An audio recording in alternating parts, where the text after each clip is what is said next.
Assalamualaikum warahmatullahi wabarakatuh. Materi kali ini kita akan belajar tentang uji hipotesis. Jadi di sini akan dibagi dua, yaitu tentang uji hipotesis satu sampel dan uji hipotesis dua sampel.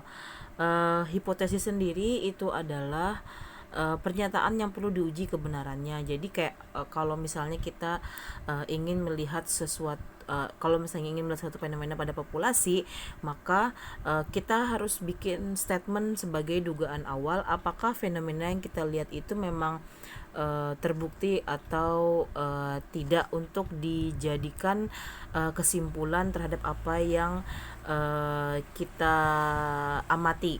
Nah, karena ini bersifat dugaan awal, maka nanti kan setelah diuji bisa jadi nanti ada yang bisa jadi diterima, bisa jadi nanti ditolak. Nah, kalau misalnya ini diterima berarti tidak masalah. Berarti kalau misalnya ditolak berarti kita harus punya alternatif pernyataan ketika pernyataan awal itu tadi ditolak. Kemudian kalau misalnya pernyataan tadi ditolak, maka ada namanya hipotesis alternatif. Di hipotesis sendiri, kalau misalnya untuk yang H0 ada penulisan ada istilah nanti yang akan kalian dengar dan akan sering familiar di telinga kalian, itu tentang H0 dan H1.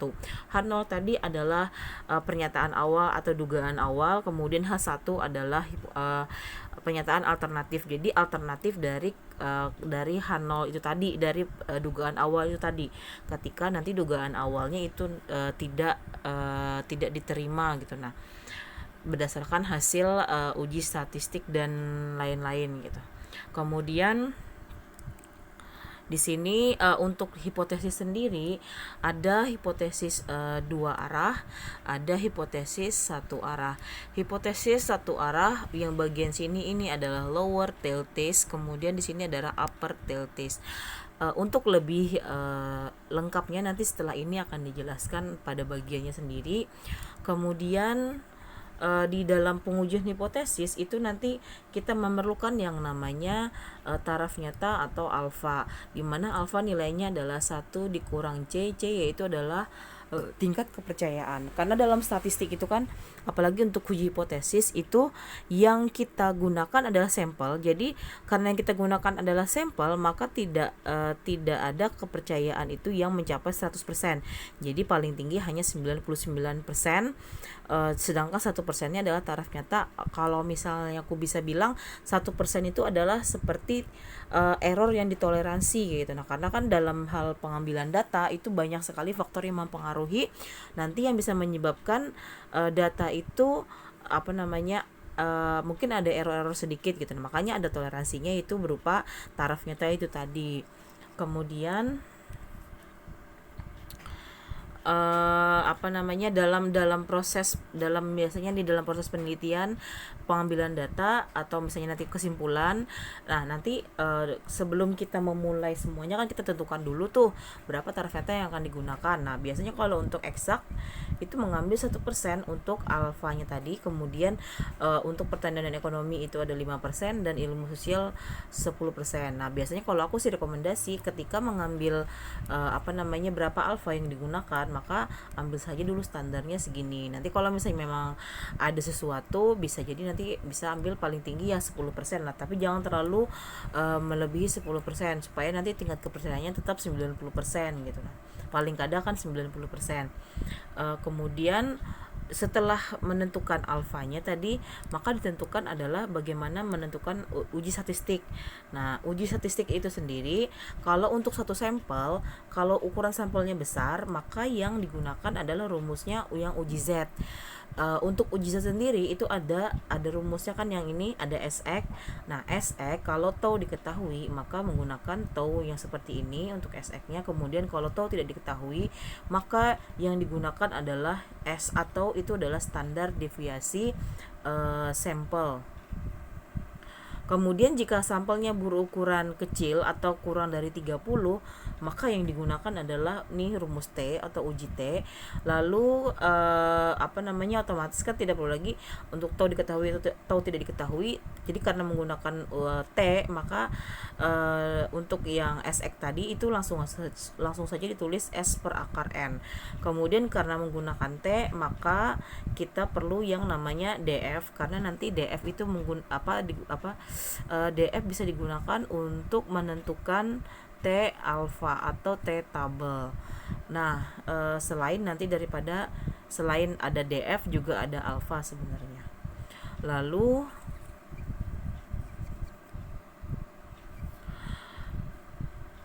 untuk penentuan daerah keputusan itu ada 3 cara yang digunakan.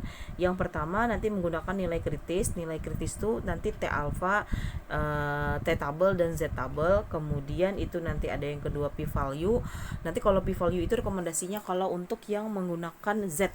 Jadi kalau misalnya pakai T, aku tidak terlalu merekomendasikan untuk menggunakan p value, tapi kalau misalnya Z nanti aku rekomendasikan untuk menggunakan p value ini gitu. Jadi nanti nilai p value itu bisa dihitung nanti dari tabel normal berdasarkan Z hitung yang diperoleh. Kemudian untuk interval kepercayaan ini bisa digunakan tapi hanya untuk hipotesis dua arah. Jadi kalau misalnya nanti mu-nya itu ada di dalam interval, maka H0 diterima. Tapi kalau mu di luar interval, maka H0 ditolak. Kemudian ini perhatikan tabelnya untuk pengambilan keputusan. Ada tadi kan aku bilang lower tail test. Lower tail test itu kurang darinya ada di H1. Upper tail test itu untuk di H1-nya adalah lebih dari. Kemudian two tilt atau dua arah itu polanya sama seperti ini. Jadi sama dengan ada di H0, kemudian H1-nya tidak sama dengan. Lalu untuk yang p value, kalau menggunakan p value, jika p value-nya kurang daripada alfa, maka H0 ditolak. Kemudian di sini bisa dilihat untuk nilai dari ini ada Z hitung sama Z Z alfa sama T alfa yang bernilai negatif, maka sudah bisa dipastikan Z hitung dan T hitung di sini itu nilainya pasti negatif, karena negatif itu dibandingkan dengan negatif, positif dibandingkan dengan positif. Jadi kalau untuk di sini kan tadi ini adalah tabelnya kolomnya lower, sementara di sini adalah yang upper. Nah, jadi kalau untuk yang upper di sini bisa dilihat bahwa Z alfa dan T alfanya itu adalah positif, berarti bisa dibilang bahwa Z hitung dan T hitungnya itu adalah positif. Tadi kan di sini negatif, maka di sini Z hitung dan T hitungnya negatif. Nah, kalau misalnya untuk yang dua arah sendiri bisa dilihat di sini ada alternatifnya lah min Z alfa per 2 atau Z alfa per 2 atau juga T-nya sama. Tinggal nanti dipilih, kalau misalnya Z hitungnya negatif berarti yang dipakai yang ini, kalau Z hitungnya positif berarti dipakai yang ini. Bisa dilihat di gambar di sini. Nah, kalau untuk yang ini dulu, untuk yang uji dua arah ini, jadi akan seperti ini untuk pola dari interval kepercayaan. Ini seperti materi yang sudah kita pelajari sebelumnya.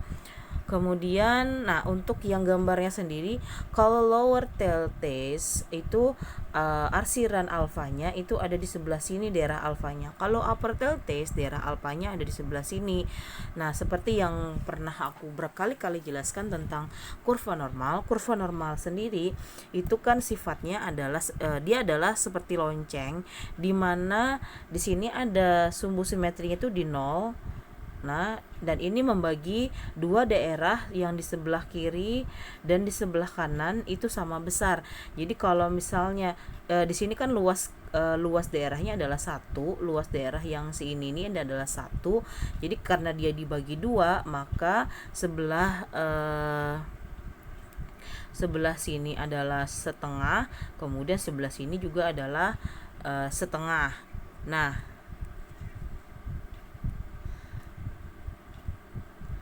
karena tadi setnya setengah, berarti kan kalau di sini adalah 0,5, maka di sini adalah 0,45. Nah, di sini adalah kalau yang ini adalah daerah tolak H0, sementara yang di bagian sini, sini ini adalah daerah terima H0 untuk kasus lower tail test. Kemudian untuk yang upper, di sini upper kan kalau misalnya nanti alfanya 5%, kan ini bagi 2 kan. Nah, berarti di sini adalah 5%, berarti di sini adalah 45% atau 0,45. Tapi di sebelah sini ini adalah daerah terima H0, kemudian yang di sebelah sini ini adalah daerah tolak H0. Untuk lebih jelasnya nanti kita bisa lihat langsung di contoh soal.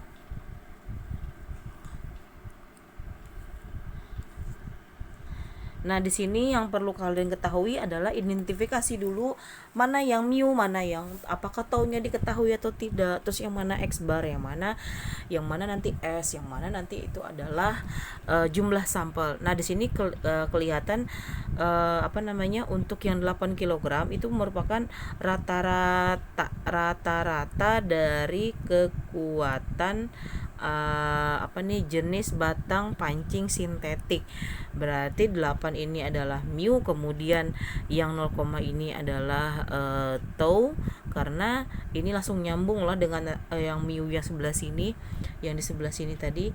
Kemudian di sini buktikan pada taraf nyata 1% bahwa pernyataan tersebut benar, bahwa mu-nya itu, pernyataannya itu apakah mu-nya sama dengan 8 atau tidak gitu. Nah, berarti di sini untuk jumlah sampelnya itu adalah 50, berarti itu adalah lebih dari 30. Kemudian ada 7,8 itu adalah rata-rata dari 50 ini tadi lah. Kemudian di sini karena hipotesis yang akan diuji atau dugaan awalnya adalah mu lebih dari 8, maka di situ berarti kan uji hipotesisnya adalah uji dua arah. Karena dia uji dua arah, maka hipotesisnya itu sudah pasti seperti inilah. Berarti untuk di H0-nya sama dengan 8, mu sama dengan 8, kemudian H1-nya adalah mu tidak sama dengan 8. Jadi masukkan tadi karena taunya diketahui, maka pakai rumus yang ini, kemudian diperoleh Z hitungnya itu ambil 3 digit. Jadi kan kalau ini digit pertama, digit kedua, dan digit ketiga. Nah, diambil 3 digit, kemudian di sini baru kita tentukan untuk nilai kritisnya sendiri. Nilai kritis di sini alfanya kan 1%. Jadi karena dia adalah dua arah, kalau kita gambarkan seperti ini, anggap simetris lah. Jadi kan kita pakainya adalah tabel arsir kanan, itu berarti kan luas daerahnya dari sini ke sini itu adalah 0,5. Tadi kan alfanya 1%, berarti sebelah sini 1% per 2, di sebelah sini adalah 1% per 2. Nah, kan kalau kita pakai arsir kanan itu kan di dalam tabel arsir kanan itu tidak ada nilai negatif, maka kita menggunakan dulu untuk arsir untuk arsir kanan untuk bisa menentukan daerah di arsir kiri. Karena apa? Karena untuk yang di sebelah sini itu luasnya sama dengan yang di sebelah sini. Jadi meskipun nanti nilai kritisnya sebelah sini negatif, terus di sebelah sini adalah yang positif, itu tidak masalah.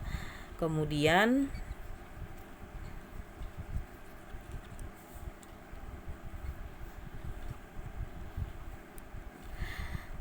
tadi diperoleh di sini kan 1% bagi 2. Nah, berarti kan di sini adalah di sini kan luasnya kan sebelah kanan dari sini ke sini itu adalah 0,5, sedangkan sini adalah 1% dibagi dengan 1% dibagi dengan 2. Lalu untuk yang di sebelah sini itu adalah 0,5, berarti dikurang dengan 1% dibagi dengan 2 yang ini, berarti 0,5 dikurang 0,005 dapatnya 0,495. Nah, 0,495 ini nanti dicari di tabel Z.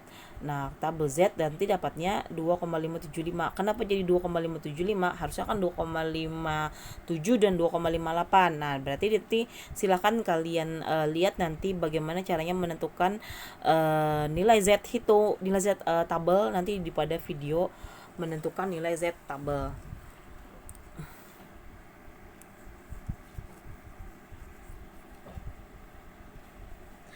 Kemudian untuk yang berikutnya menentukan apakah tadi nilai kritisnya kan sudah didapat 2,575, tapi kan nilai T hitungnya itu adalah negatif, maka yang kita pakai adalah yang ini min 2,575. Setelah dibandingkan dengan Z hitung, ternyata Z hitung itu lebih kecil daripada Z tabel, maka di sini kesimpulannya adalah H0 ditolak.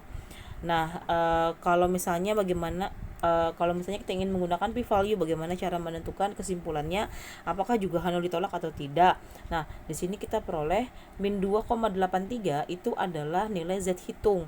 Nah, ini nanti dicari lah dicari di tabel. Jadi kalau misalnya min 2,83 kan tidak ada, kita kan menggunakan tabel arsir kanan, jadi tidak ada 2,83 itu min 2,83 itu nilainya, maka yang akan kita patokan adalah yang di tabel positif, Nah kan dari sebelah sini itu adalah 0,5. Kemudian untuk yang 2,83 itu daerahnya adalah itu titiknya kalau di sini misalnya adalah tadi berapa 1% dibagi dengan 2 itu berarti 0, berapa ya, 0,05 ya. Nah, jadi kalau misal karena kan tadi min 2,83 itu kan tidak ada di dalam tabel, maka kita tidak ada di dalam tabel, maka yang kita gunakan adalah tabel yang Z positif. Nah, tabel Z positif untuk 2,83 itu nilainya adalah yang 0,4977. Nah, 0,4977 itu kira-kira itu berada di daerahnya yang mana gitu. Nah, karena kan tadi ini sebelah kanan lah.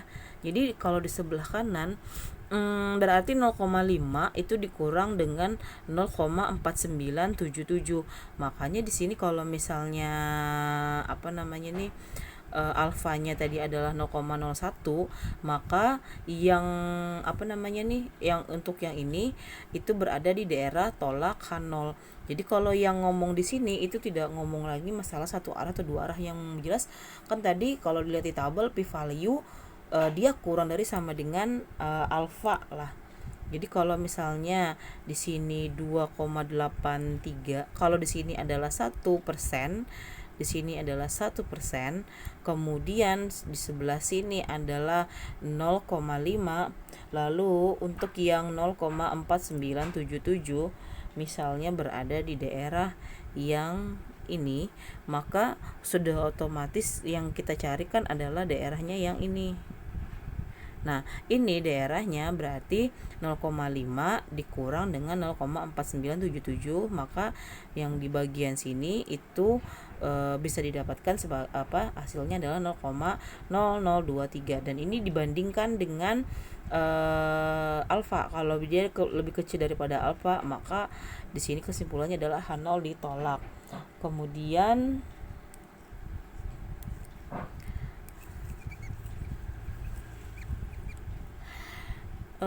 kalau untuk menggunakan interval kepercayaan, ini rumusnya mirip benar lah sama dengan interval kepercayaan yang kita pendugaan parameter di interval kepercayaan pada pendugaan parameter yang kita pelajari sebelumnya. Jadi tinggal dimasukkan di rumus, tadi didapatkan yang ini kan tadi mu sama dengan mu nolnya kan adalah 8. Nah, sedangkan 8 tidak termasuk di dalam sini, maka di sini dapat disimpulkan bahwa H0 ditolak. Jadi tadi pakai 3 item itu dapat kesimpulan bahwa maka H0-nya ditolak, tapi jangan lupa cantumkan di taraf nyatanya berapa gitu. Nah, karena untuk taraf nyata yang lain belum tentu kesimpulannya H0-nya ditolak gitu. Nah, jadi tetap setiap kali dalam uji ini harus jelas kesimpulan yang kita ambil itu pada taraf nyata berapa gitu. Kemudian untuk yang berikutnya ini contohnya, ini ada 100 catatan, berarti sampelnya besar, lebih dari 30. Kemudian dari 100 catatan itu rata-ratanya diketahui adalah 71,8, berarti itu adalah X bar. Standar deviasi dari yang 100 itu adalah 8,9, berarti ini adalah S. Lalu alfanya tadi kan ini 0,05. Nah, pertanyaannya adalah apakah ini menunjukkan bahwa harapan umur sekarang itu lebih dari 70 tahun. Berarti di sini ada kata lebih dari 70. Lebih dari 70. Nah, berarti di sini sudah jelas lah ada simbol ini. Berarti dia adalah uji satu arah, tapi kita tidak tahu ini di mana posisinya. Apakah dia nanti di H0, apakah dia nanti posisinya di H1. Nah, untuk itu kita lihat dulu proses berikutnya. Proses berikutnya di sini ini kalau misalnya dia lebih dari 70, kita letakkan dia, kalau di sini kan hasilnya adalah H1-nya ada di lebih dari 70 lah. H1-nya itu adalah lebih dari 70, H0-nya adalah mu lebih dari itu sama dengan kurang dari sama dengan 70. Nah, kalau aku sih gampang ngelihatnya di sini. Lihat di Z hitungnya.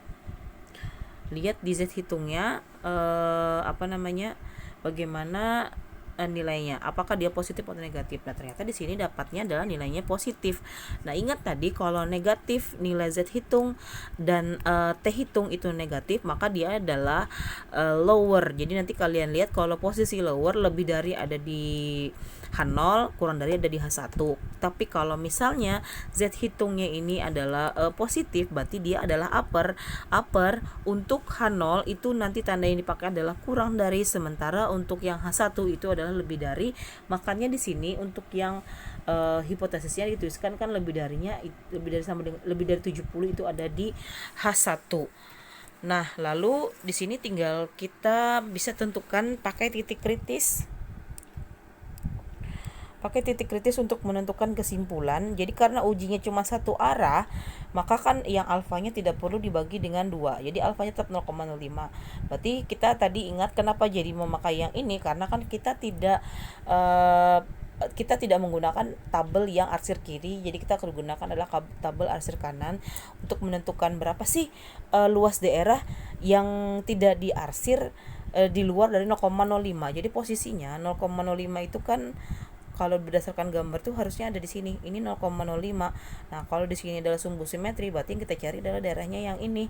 Nah, daerah yang ini berarti kan kalau misalnya daerah sebelah kanan itu kan 0,5, sementara yang sebelah sini adalah 0,05, maka yang bagian yang kita cari itu adalah 0,45. Nah, karena 0,45 ini kalian cari di tabel, nanti hasilnya kan yang ini 1,645, itu berarti ada di antara nilai 1,64 dan 1,65. Kenapa itu? Nanti kalian silakan lihat di tabel bagaimana menghitung nilai Z tabel. Kemudian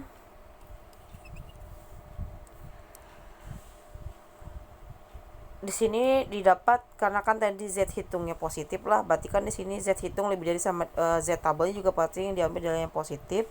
Z hitung lebih dari sama dengan 1,645. Nah, diperoleh di sini bahwa Z hitungnya 2,02 dengan 1,645, otomatis di sini yang lebih besar. Z hitungnya lebih besar, maka kalau untuk kasusnya upper, Z hitung lebih besar daripada Z tabel, maka dia H0-nya ditolak. Karena H0 ditolak, maka pernyataan yang harapan umur sekarang itu lebih dari 70 itu adalah benar, tapi hanya pada taraf nyata 5%, yaitu atau 0,05. Nah, untuk yang berikutnya, yang ini kasusnya adalah kasus untuk yang kayaknya lower deh ini.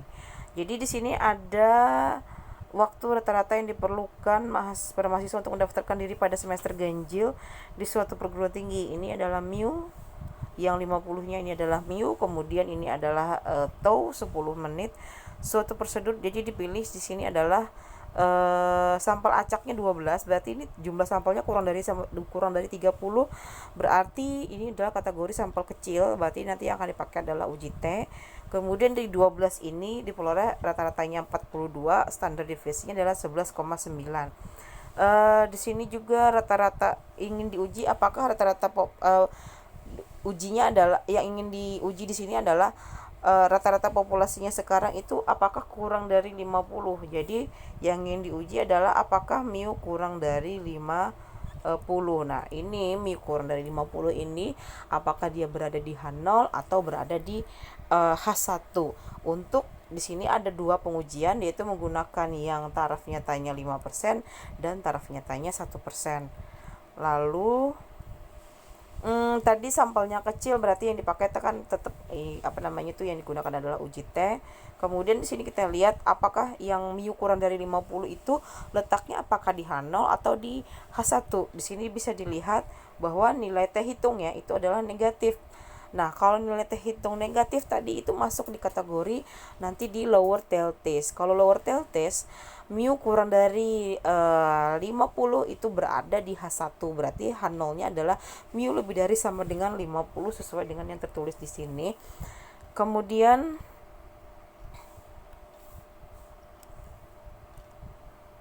kita tinggal menghitung bagaimana nilai tabelnya, nanti pakai tabel uji T. Di sini DF-nya adalah 12 min 1 yaitu 11. Tadi alfanya kan ada 2 yaitu yang 0,05 dan 0,01. Kalau untuk T 0,05 didapat ini 1,796, tapi karena tadi T hitungnya negatif loh, berarti di sini min 1,796. Kalau untuk yang T 0,01 di sini dapat min 2,718. Tinggal dibandingkan, bisa dilihat kalau untuk alfanya 0,05 H0-nya ditolak, tapi kalau untuk alfanya 0,01 H0 diterima. Makanya aku bilang tadi, setiap kesimpulan itu harus disertakan dengan berapa alfa atau taraf nyata yang digunakan, karena kan setiap taraf nyata itu belum tentu menghasilkan kesimpulan yang sama. Selanjutnya di sini kalau untuk yang contoh yang bagian yang ini datanya mentah lah. Jadi semua datanya ini mentah dalam artian kita tidak tahu berapa X bar, kita tidak tahu berapa S. Jadi nanti di sini X barnya dihitung, S-nya dihitung, bagaimana proses perhitungannya itu sudah di Excel. Jadi di sini menggunakan tabulasi, tapi semua perhitungannya itu full menggunakan Excel. Silakan nanti dilihat di video yang tentang one sample t-test. Nah, di sini yang kita fokusnya adalah pertama di sini ada diketahui alfanya 1%, kemudian rata-rata yang ingin diuji apakah rata-rata isi kaleng suatu jenis minyak adalah 10 liter. Itu berarti ujinya mu sama dengan 10. Berarti sudah jelas ini adalah dua arah, berarti kan memang hipotesisnya seperti ini karena dia dua arah. Kemudian di sini, nah untuk perhitungannya nanti kalau misalnya kalian ada tugas atau nanti ujian itu harus pakai tabulasinya nanti seperti ini. Ini nanti untuk nilai X-nya, kemudian nilai X min X bar, kemudian nilai X min X bar kuadrat. Semua nilai ini dihitung dengan menggunakan Excel. Jadi tidak ada menghitung manual, untuk seluruh nilai ini harus menggunakan Excel. Lalu di sini juga nih perhitungan menggunakan Excel, ini juga menggunakan Excel, dan ini otomatis menggunakan Excel. Kalau kalian berhitungnya menggunakan Excel, itu hasil nanti yang sebelah sini itu meskipun nanti kalian pakai SPSS hasilnya tidak akan berbeda. Karena kan kalau pakai Excel enak tuh manggil-manggil perhitungan sebelumnya tanpa harus kalian pembulatan lah. Karena kalau misalnya kalian ada pembulatan di sini atau pembulatan di sini, itu nanti akan berpengaruh di hasil akhirnya yang ini. Makanya aku tidak rekomendasi untuk mengerjakannya dengan menggunakan kalkulator. Jadi gunakan Excel supaya hasil perhitungan ini nanti sama dengan SPSS. Di sini kan DF-nya tadi N-1 dapat 9, kemudian tadi kan alfanya adalah 0,01, dapatnya nanti di tabel itu adalah 3,250. Kemudian untuk yang di ini hasil dari SPSS, di sini T-nya adalah sama kan 0,772, DF-nya ini 9. Nah, ini 0,46. Nah, kalau misalnya yang ini kan sudah ini 0,46 ini kan lebih daripada alfa lah. Alfa tadi kan 0,01, maka yang bagian sini itu berarti dapat disimpulkan H0-nya diterima karena di sini adalah lebih dari 0,01. Nah, ini kita bandingkan 0,772 untuk yang T hitung. Dibandingkan nanti kalau misalnya tadi di sini 0,772 dapatnya tadi T alfanya adalah 3,250, jelas ini kurang, yang ininya itu pasti kurang daripada yang ini, kurang daripada T tabel atau T 0,01 bagi 2, maka di sini dapat disimpulkan bahwa H0 diterima. Berarti di sini rata-rata isi kaleng itu benar bahwa setiap kaleng itu berisi rata-rata 10 liter, tapi kesimpulannya itu pada taraf nyata 1%.